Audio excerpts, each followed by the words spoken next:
Álvaro del Castaño, bienvenido y muchas gracias por acompañarme en el podcast del Liberal. Álvaro del Castaño es licenciado en Ciencias Empresariales por la Universidad Complutense de Madrid y tienes, digámoslo así, dos facetas profesionales. La primera es la de banquero de inversión.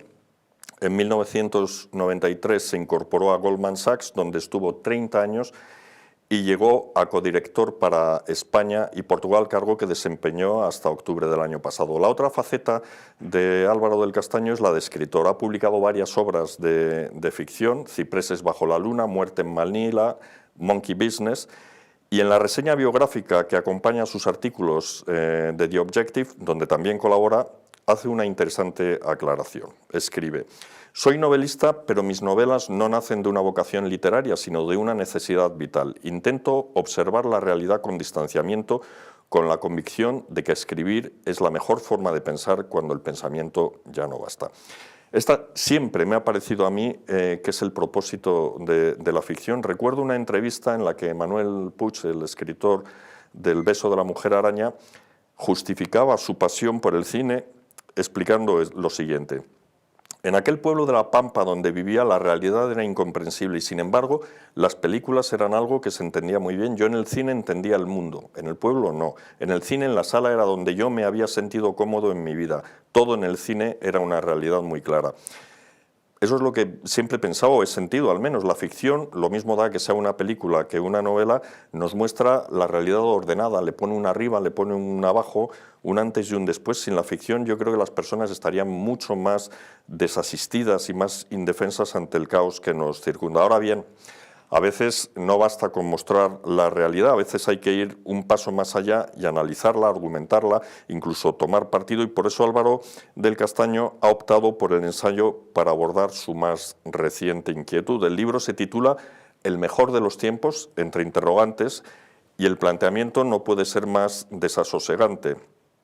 Escribe: nunca antes la humanidad se había asomado a un abismo tan vasto, en cuyo fondo bullente se agitan como dragones la inteligencia artificial, la crisis de la globalización, el deterioro democrático, el auge del populismo antiliberal y ahora incluso la antevísperas de vaya usted a saber si la Tercera Guerra Mundial. Pero no confundan, sin embargo, Álvaro del Castaño con un tecnófobo más. El problema para él no es la inteligencia artificial, el problema es el vacío de sentido, y por ahí quería yo comenzar esta conversación. Tú has tenido, Álvaro, una exitosa carrera como banquero de inversión.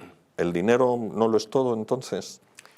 Muchas gracias, Miguel, por invitarme primero a lo que es mi casa, en The Objective, en el que tengo la suerte de escribir desde hace casi 6 años. Antes que yo. Antes que tú, en plena pandemia. Y la verdad es que me hace mucha ilusión, y además ver que antes de mí ha pasado gente con un perfil espectacular, y agradezco mucho la invitación. Gracias. Pues mira, el dinero es un gran sirviente, pero es un mal propósito vital, ¿no? Eso es como yo lo veo. Está claro que si miramos estudios que se han hecho de todo tipo, pues cuando uno llega a lo que es la clase media, a partir de ese nivel de clase media, que en Estados Unidos es $70.000, $80.000, aquí sería bastante menos, pues más dinero no da la felicidad, ¿no? Eso está claro. Luego hay otra cosa muy interesante, que es una cosa que se llama la paradoja de Eudalin, por la cual los países desarrollados, los más ricos sí que son más felices que los más pobres. Pero el país en su conjunto, cuando un país aumenta la riqueza sustancialmente durante un ciclo económico, la felicidad colectiva no mejora para nada. ¿Y eso por qué? Pues porque al final el tema del dinero es la comparación social. Te estás continuamente comparando, y cuando todo se mueve, nada se mueve, ¿no? No sé quién decía eso, pero... y luego el tema, pues, del aburguesamiento y acostumbrarse a la buena vida, ¿no? Claro. Yo siempre digo que nuestros padres eran muchísimo más humildes, tenían una vida mucho más apretada y eran muy felices. Tenían 8 hijos en casa, iban todos metidos en un Simca-1000 sin cinturones de seguridad y pasando calor, y éramos muy felices, ¿no? Sí, yo recuerdo Javier Moro, el novelista, me contaba que él había visto muchas más sonrisas en las ciudades chabolas en los Bidonville de Calcuta que en el Paseo de la Castellana de Madrid. Eso es algo. A comienzos del siglo XXI, y a pesar del terrorismo islámico, la economía mundial iba bien. Robert Lucas incluso decía que el problema de la recesión estaba resuelto a efectos prácticos. ¿Cómo pudo irse todo al garete tan rápidamente? Pues yo creo que confundimos lo que era el concepto de estabilidad con el concepto de inviolabilidad o de no poder ser derribados. Pensábamos que éramos invulnerables, exactamente, ¿no? Yo creo que confundimos esos dos factores. Lo que nos hemos dado cuenta es que desde la llegada del año 2000, ¿no? El famoso Y2K, que decía en inglés que iba a haber una disrupción en todos los relojes y todas esas cosas, lo que ha habido verdaderamente es un fin de ciclo. Hemos iniciado un fin de ciclo, ¿no? Que es lo que hablamos del fin de la era, digamos, globalizadora. Y desde entonces pues ha habido 3 crisis enormes en poco tiempo. Uno fue el ataque terrorista del 11 de septiembre a las Torres Gemelas, que por cierto yo estaba ahí, y estaba en la torre vecina y vi estrellarse a los 2 aviones, nos evacuaron a todos y nos cayeron las torres encima, el polvo y todo eso. Es una evidencia. ¿Pero estabas en una de las torres que cayó? No, una de las torres estaría pues, a 400, 500 metros y vimos perfectamente cómo se estrellaba el avión en nuestras oficinas. O sea, eso lo vi muy de cerca y es una experiencia que jamás olvidaré, ¿no? Esa es verdaderamente uno de los hechos más significativos porque en Estados Unidos pasó como Pearl Harbor, ¿no? Que vieron los Estados Unidos cómo en su propio territorio ocurrían cosas que nunca habían ocurrido, siempre las guerras eran en otro sitio, ¿no? Luego vino la crisis financiera del 2008 y luego vino la crisis de sanidad del 2020. Son grandes crisis, pero yo creo que es verdad que en los años 2000 los bancos centrales habían conseguido dominar lo que es la inflación, ¿no? Y había un convencimiento muy claro de que se podía dominar todo gracias a la intervención monetaria de los bancos centrales, pero no se tenían en cuenta los excesos del ser humano. Y la gran crisis financiera fue provocada por los excesos del ser humano. ¿Excesos de qué tipo? ¿La codicia? Exceso de deuda, burbuja inmobiliaria y exceso de codicia también en el sentido de esta ingeniería financiera que provocó, digamos, el inicio de la caída de los mercados, ¿no? Eso es marcado por lo que es la humanidad, ¿no? Y eso se ve muy reflejado, como digo yo, en la caída de Lehman, donde también trabajé 2 años. Parece que estoy metido en todos los charcos, ¿no? La Torre Gemela y lo de Lehman. Pero cuando cayó Lehman, el mundo se dio cuenta de que éramos tal vez vulnerables y que éramos humanos, ¿no? Es como cuando Julio César volvía de las batallas y tenía un esclavo detrás diciendo recuerda que eres humano. Eso es. Pues exactamente lo que nos recuerdan las grandes crisis es que somos humanos y que por mucho que hayamos aprendido, seguimos siendo muy vulnerables. Y probablemente esto lo podemos ligar con algunos de los temas del libro, ¿no? Pero antes quería que me dijeras, porque la gran recesión ha socavado la fe en la globalización, es decir, la caída de Lehman Brothers produjo en todo el mundo un movimiento social, el Occupy Wall Street y aquí el movimiento del 15M, pero el balance de la globalización es positivo, ¿no? O sea, la humanidad, vamos a quitarle los interrogantes a tu libro, El mejor de los tiempos, porque es verdad que si hubiera que elegir ahora un momento de la historia donde nacer, probablemente lo más prudente sería nacer en el siglo XX. Yo digo en el siglo XX. En el siglo XX, ¿no? Cuando nacimos nosotros en los años 70, los del baby boom. Bueno, pero en aquella época nosotros vivíamos ya en un mundo desarrollado, pero había muchísima gente en Asia o en China, por ejemplo, y si te toca ser chino en el año 68, que fue cuando naciste tú, pues te toca la revolución cultural y no es tan agradable. Otra experiencia completamente. Mira, la globalización ha tenido un efecto extraordinariamente positivo en el mundo, pero sus efectos han sido mal gestionados políticamente. La globalización ha sacado a miles de millones de personas de la extrema pobreza, sobre todo en Asia, con los tigres asiáticos, en China, pero ese efecto globalizador en el mundo civilizado ha creado grandes distancias en cuanto a riqueza, ¿no? Y sobre todo se ha producido un fenómeno que es el desarraigo por culpa de la desindustrialización, que es un poco lo que es el viento de cola que ha tenido Donald Trump en Estados Unidos, ¿no? Todo el Rust Belt norteamericano que se vino abajo, ¿no? Entonces, esa desafección es lo que ha traído pues digamos, estos vientos de cambio y de populismo. Pero la globalización, en el fondo, ha sido uno de los fenómenos más extraordinarios que hemos vivido en el siglo XX, y viene acompañado de unos factores tremendos. El primero es el auge de Estados Unidos como una nación, como una cultura, como un modelo que se impone al mundo, ¿no? Y a Estados Unidos le interesaba la globalización porque iba a vender sus productos, ¿no? Luego está el desarrollo del capitalismo, el triunfo brutal del capitalismo en el siglo XX, que ha sacado de la pobreza a miles de millones de personas. Y tercero es el auge de las democracias liberales, ¿no? Que fueron el modelo y que parecía que siempre íbamos a mejor, ¿no? Y que cada vez iba a haber más democracia en el mundo. Y la verdad es que no es el caso. Si tú miras los datos sobre democracias o, digamos, pseudodemocracias, por decirlo de alguna manera, en el 2012 creo que había 70 y tantos % de los países del mundo con democracia y en el 2022 estaba en torno al 50%. Por lo tanto, hay una regresión ahí. Pero la globalización es un factor extremadamente positivo. Dices tú, ¿qué acaba con la globalización? Pues para mí, muchas cosas. La primera sería el cambio de mentalidad en Estados Unidos. El America First, la doctrina Monroe, pero sobre todo, y solo uno, a los populismos, los nacionalismos, el auge de China y el miedo que eso causa en países como Estados Unidos, y luego también el auge de las autocracias, ¿no? Y el hecho de que esas autocracias empiecen a cooperar entre ellas, que antes no era un fenómeno tan latente. ¿Y a qué atribuyes tú, aparte de la desindustrialización, el malestar que hay en la cultura occidental, por utilizar una expresión de Freud? Si nunca habíamos estado mejor, ¿por qué la gente es tan negativa? Vamos, yo veo series de televisión en donde algunas personas dicen, no, yo no voy a tener hijos porque traerlos al mundo es catastrófico. ¿A qué lo atribuyes tú? Pues mira, yo lo atribuyo a una pérdida, a un desconcierto existencial, fundamentalmente.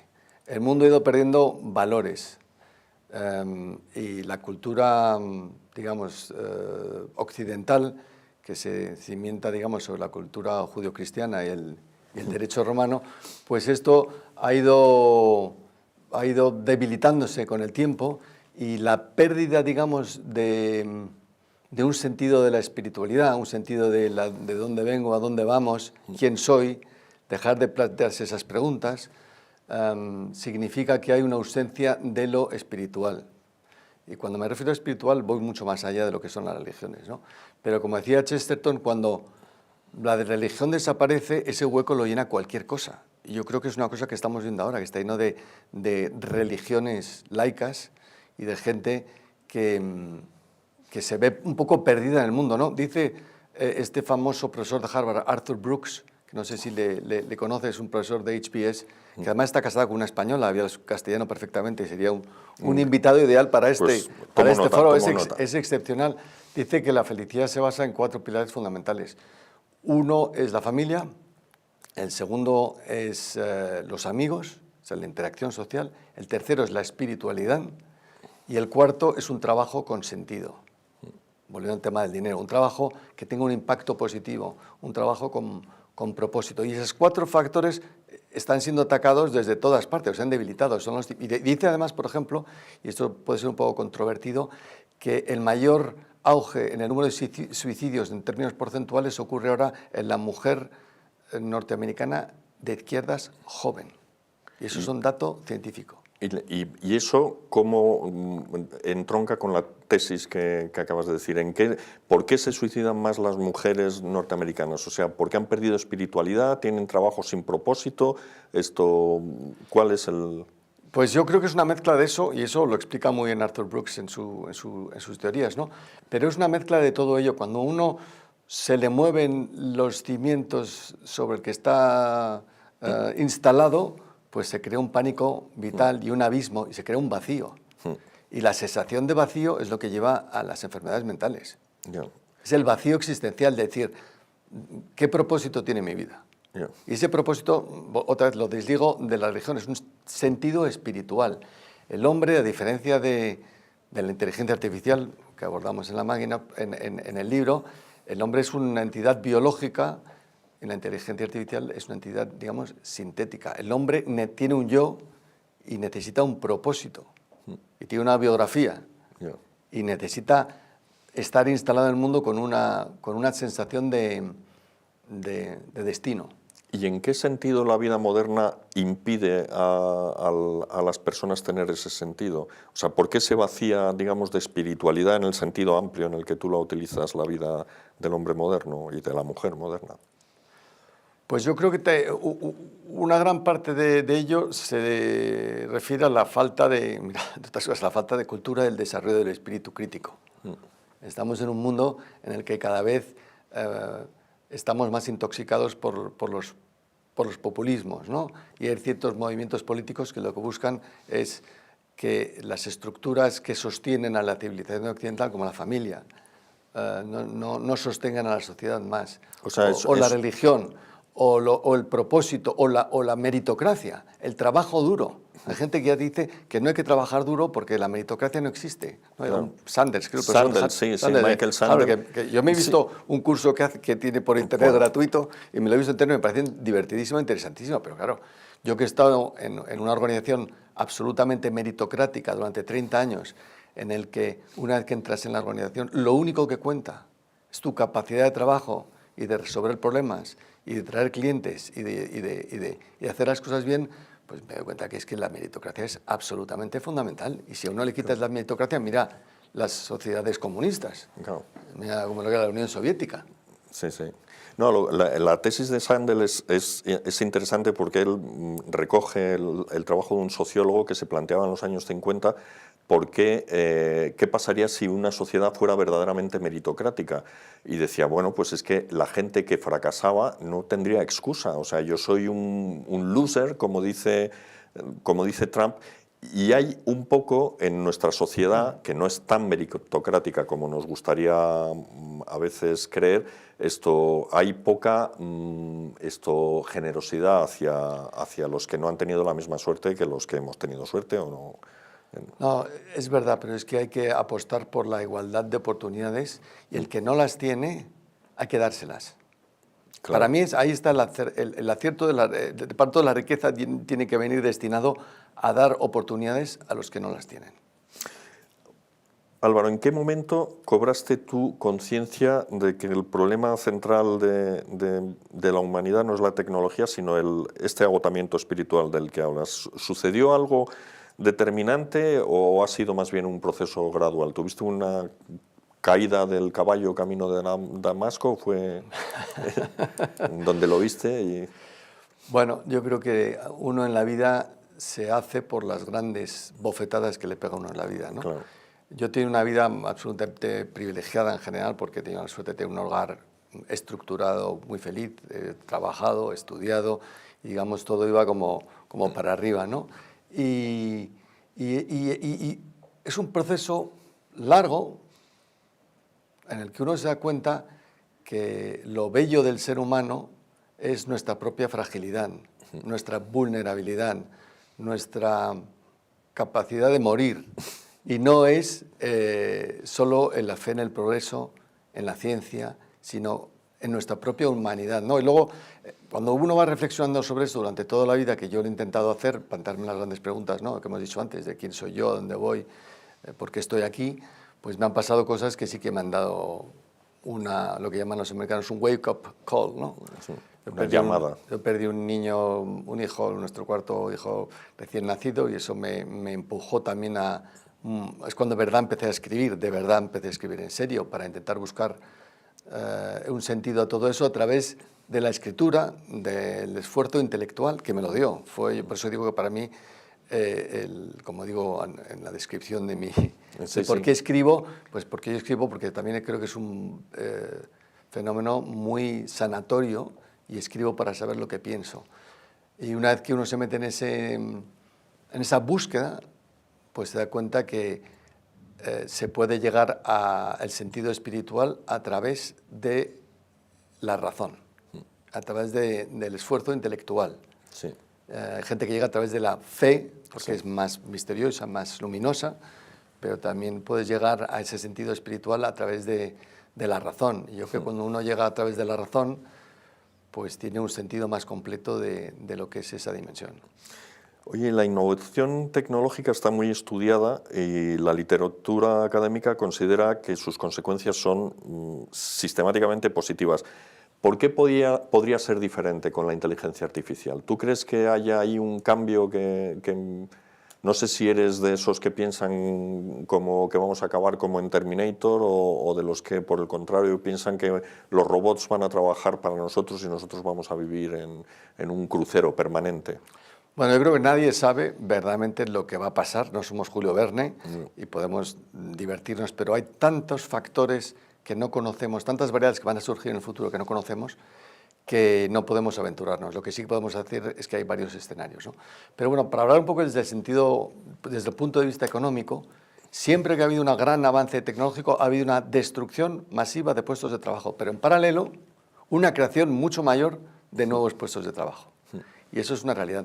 Ahora nos enfrentamos a un mundo verdaderamente interesante, porque si de verdad la inteligencia artificial empieza a sustituir al hombre en la parte más operativa y luego también en la parte también del conocimiento, que ahora si quieres abordamos un poco, pues entonces se puede producir un cambio económico extraordinario. Es decir, que se monte un paro masivo con una caída de la demanda brutal, porque el problema actual no es en otros ciclos donde el cambio era poco a poco, sino aquí el cambio viene en 2 o 3 años y va a ser verdaderamente brutal. Entonces, ese desajuste, puede haber un desajuste económico,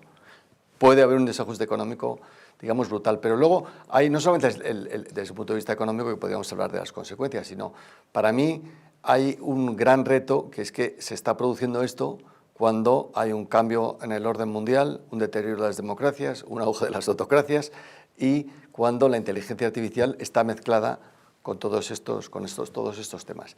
Y desde el punto de vista más filosófico, la verdad es que el mayor miedo que a mí me produce todo esto es que hay una delegación cognitiva, es decir, que el ser humano delegue en la inteligencia artificial su mejor arma, que es el conocimiento. Dice Nicolás Franco en el prólogo de mi libro que el conocimiento es el instrumento del ser humano. Si nosotros delegamos el instrumento del ser humano en una máquina, verdaderamente vamos a perder gran parte de nuestra humanidad. Y ese es uno de los retos. Y luego hay otra cosa que tú conoces perfectamente, que es el tema del transhumanismo. Sí. Que no está ese debate todavía, aunque lo habla, hay muchos libros al respecto, muchos defensores, pero el transhumanismo, si de verdad se plantea esa opción de tener híbridos entre máquinas y replicantes como en Blade Runner, pues entonces nos vendemos una dinámica que estamos jugando a ser dioses. Y yo en el libro lo llamo un poco el homo deus, ese hombre perfecto, biológicamente perfecto, que es inmortal. Y entonces yo creo que eso ya no es un ser humano. No es un ser humano, pero bueno, esa ha sido la esperanza de la humanidad desde que existe. O sea, no hay nada que nos desasosiegue más que la muerte. Pues pero la muerte es lo que nos hace humanos. Claro. Yo lo veo, porque la muerte, el miedo es lo que nos hace humanos. El miedo a la muerte es lo que nos hace progresar, tener un propósito, tirar para adelante, vencer las adversidades. Eso es lo que se hace el ser humano. El animal se levanta por la mañana, come, reacciona y tiene instintos. Nosotros tenemos una cosa muy superior, que tenemos los sentidos.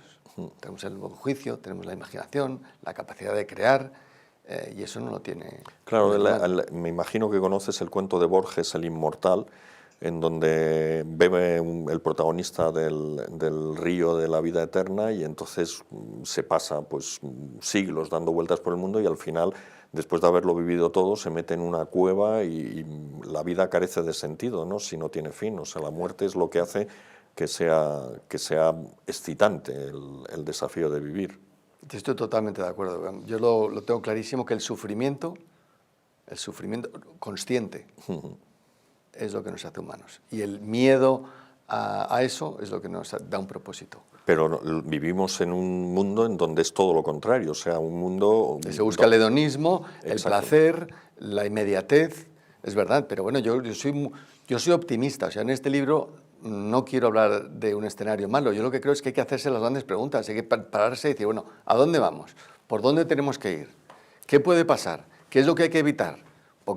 Pues mira, voy a hacerte... La siguiente pregunta es de ChatGPT, porque siempre le pido ahora ya, claro, mi vida consiste desde que me levanto hasta que me acuesto en preguntarle cuestiones y la verdad es que es alucinante, es alucinante. Pero siempre le pido que me prepare un cuestionario para estas entrevistas y aunque generalmente no lo uso, sí selecciono alguna cuestión y esta es la que he seleccionado en tu caso. En el mejor de los tiempos propones una brújula interior basada en la espiritualidad y el amor. ¿Cómo se traduce eso para un banquero, un regulador o un político? O sea, ¿en qué consiste esa brújula interior y cómo se puede trasladar a las finanzas y a la política?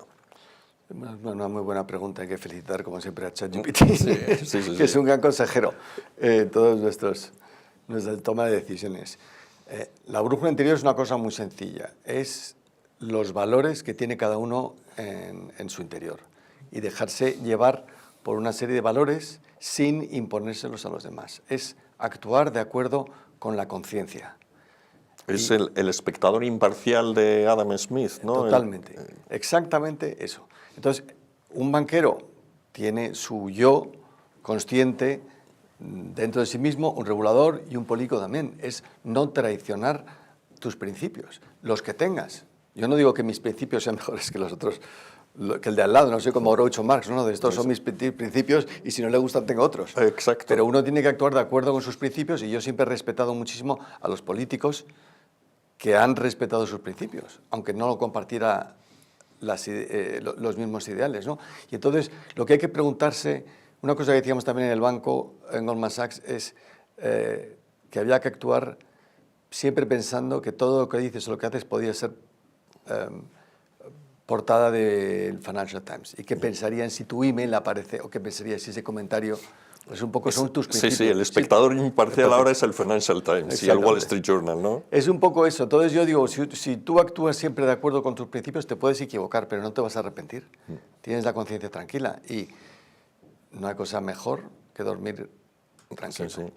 El sueño, eso decía Miguel Delibes, que no entendía la expresión sueño de los justos, porque los que duermen bien son los injustos, los que no tienen conciencia, porque eso les da lo mismo a todos. Los justos, por el contrario, están todo el día reconcomiéndose.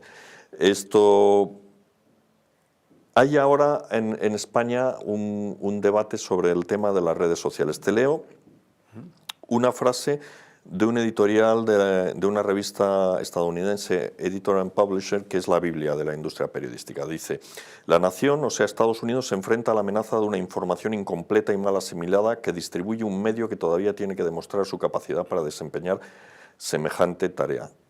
Primera pregunta, ¿a qué medio crees que se refiere? Los pseudomedios. No, es un editorial de 1937 y el medio al que se refiere no es X, ni Instagram, ni TikTok, ni los pseudomedios de Puente, sino la radio. Y justamente porque en aquella época la radio le estaba quitando todo el negocio publicitario a los medios convencionales y entonces reaccionaron, aprovecharon el famoso programa de Orson Welles de la Guerra de los Mundos regularlo, para intentar que se le echaran encima la gente y lo regularan o incluso se lo quitaran de en medio. No lo hicieron. ¿No te parece a ti también que estamos hiperventilando un poco con el tema de las redes sociales y de Internet? Bueno, empezando por el principio, digamos, yo creo que lo que han conseguido las redes sociales es desintermediar la información. Y esa desintermediación, es decir, que contenidos lleguen directamente al público sin ningún fact-checking o sin ninguna profesional que verifique que las historias o las noticias son verdades, lo que crea es un caldo de cultivo brutal para el populismo. Porque ya... Yo cuando recibo algo, lo primero que hago es lo meto en ChatGPT, a ver si es verdad. Sí. O sea, ahora ChatGPT se ha puesto un poco la Biblia es un fact-checker, ¿no? Sí. Pero eso es el caldo de cultivo más grande que hay para el populismo, que es las fake news. Pero eso pasaba con la radio, o sea, los primeros en aprender a utilizarla fueron Hitler y Mussolini.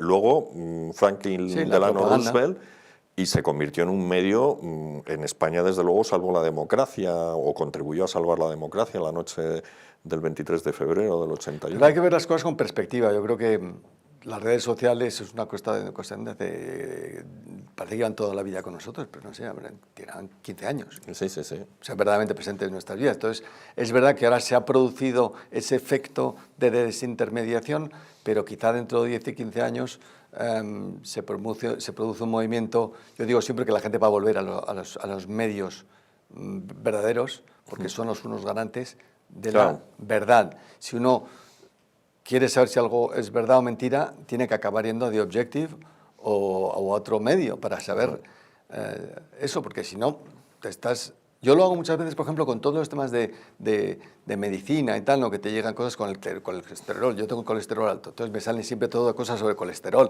y toda clase de confabulaciones judeo-masónicas del colesterol. Y claro, me ponen unas cosas y digo, bueno, voy a meterlo en ChatGPT, es verdad, y la mayoría son mentiras. Entonces, si yo siguiera lo que dice las redes sociales sobre el colesterol, me habría muerto ya en algún momento dado. Entonces, hay que tener mucho cuidado con eso y hay que desarrollar capacidad crítica. Es lo que digo yo siempre a mis hijos. Si tú no lees editoriales de derechas, de izquierdas y de centro, no sabes verdaderamente lo que piensas, porque solo lees lo que te llega, que siempre te llega lo mismo por el algoritmo, pues al final solo te quedas metido en tu cámara de eco, ¿no? Claro, nosotros hablando lo que decíamos, nosotros hemos tenido tú y yo la suerte de ir al liceo francés. El liceo francés era un caldo de cultivo de toda clase de ideas. Estaban en mi clase los comunistas, los socialistas, los fascistas, tal, y todos convivíamos felices, nos hablábamos y nos contábamos toda clase de historias. Vivíamos juntos. Y ahora en los medios no hay. Dentro de la mejor tradición liberal. Exactamente. Efectivamente.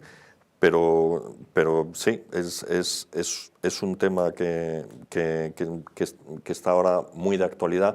¿Tú piensas que hace bien Pedro Sánchez en intentar mediar en las redes sociales? O sea, esta idea del odio con H, jodío, como lo llama Isabel Díaz Ayuso, ¿debe el gobierno entrar a ver lo que es verdad? Yo recuerdo, a decidir lo que es verdad, recuerdo que una sobrina mía me llamó una vez y me dijo que qué opinaba del satélite, del aerolito que iba a chocar contra la Tierra. Y yo le dije, ¿de verdad? Y dice, sí. Y le digo, ¿de dónde lo has sacado? Y dice, hombre, está en Internet. Y digo, ¿pero lo has visto en la portada de algún medio serio?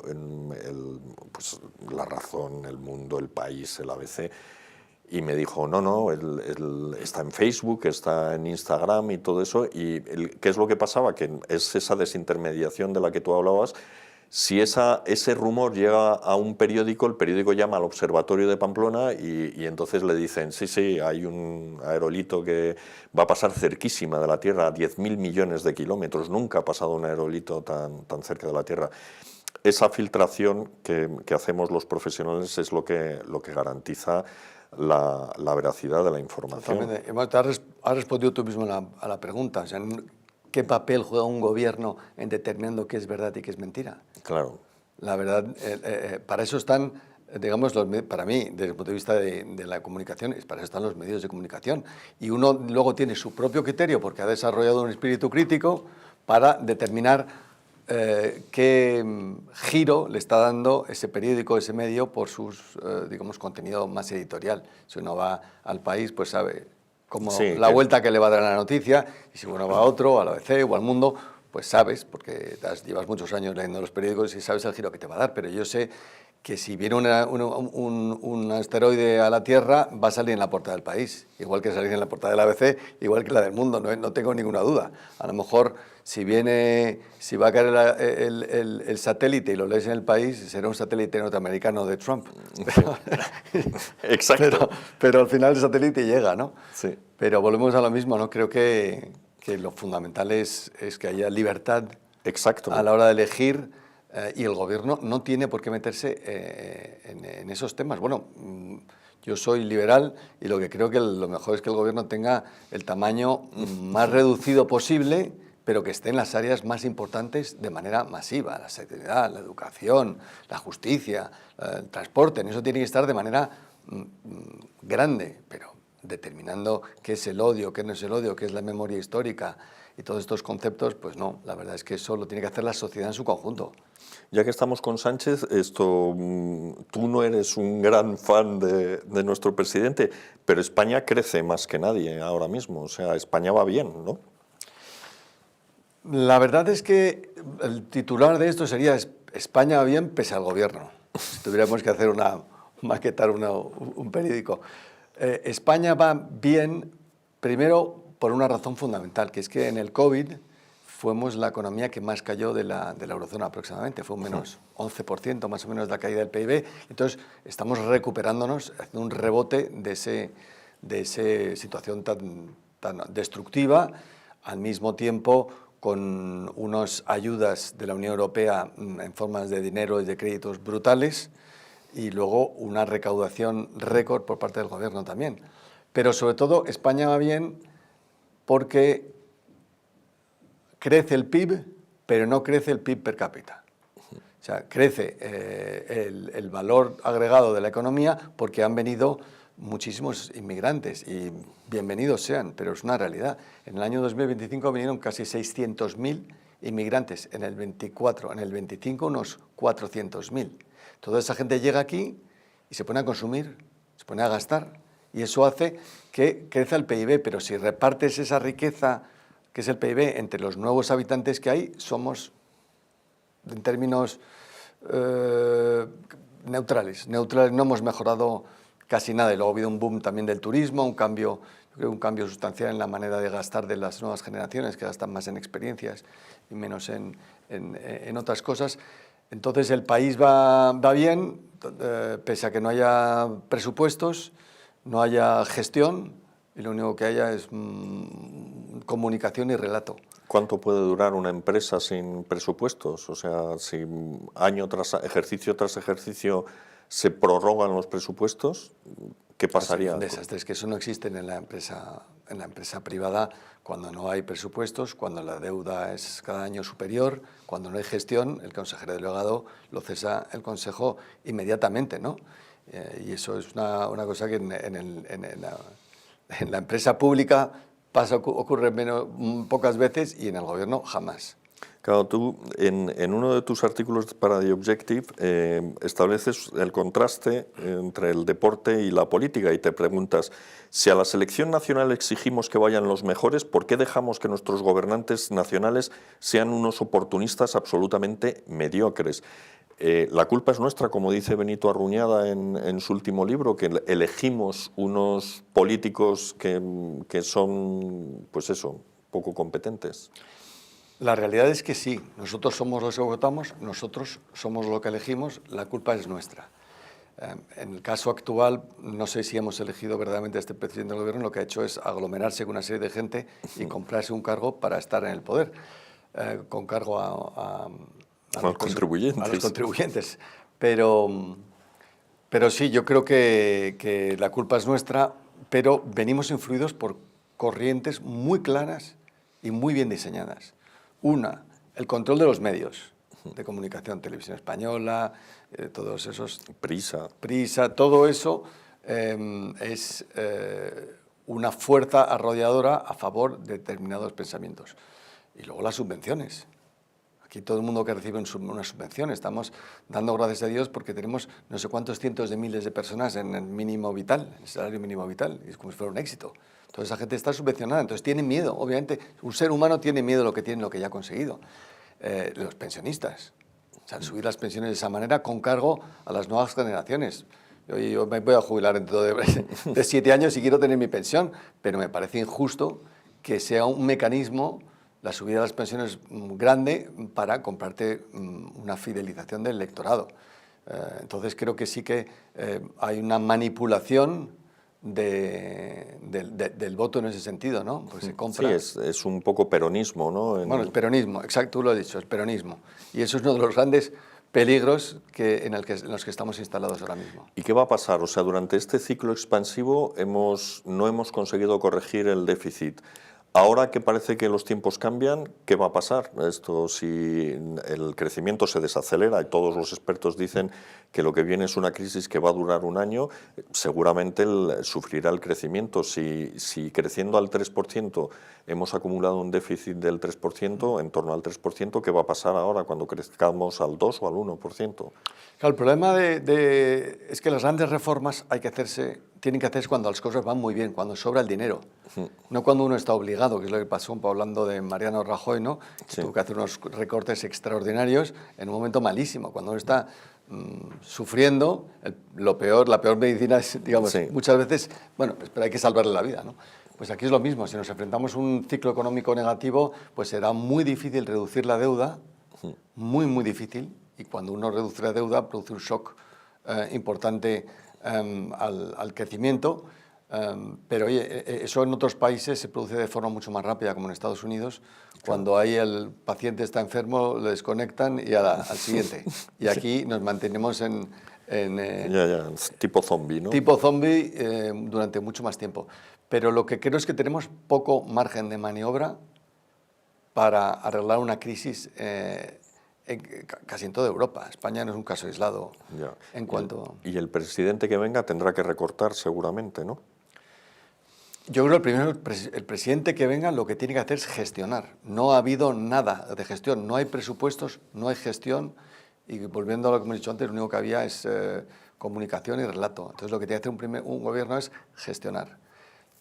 Gestionar lo que tiene que hacer es reducir el gasto monstruoso de este estado pantagruélico que hemos montado y que está invadiendo todas las áreas de la sociedad, absolutamente todas.